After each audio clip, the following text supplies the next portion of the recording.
ಗುಟ್ಟಿನ ಪರೀಕ್ಷೆ ಮಾಡೋಣ. ಮೊಳಕೆ ಕಾಳು, ಅದಕ್ಕೆ 10 ಹನಿ ನೀರನ್ನು ಹಾಕೋಣ.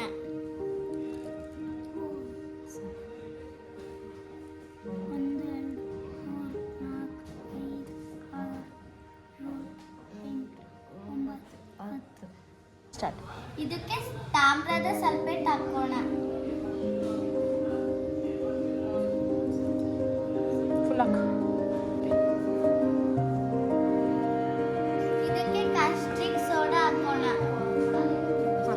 ಇದಕ್ಕೆ ಕಾಸ್ಟಿಕ್ ಸೋಡಾ ಹಾಕೋಣ.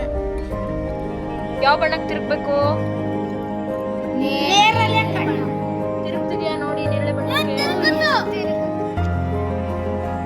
ಹಾಗಿದ್ರೆ ಎಲ್ಲರೂ ಮೊಳಕೆ ಕಟ್ಟಿದ ಕಾಳು ತಿಂತೀರಾ?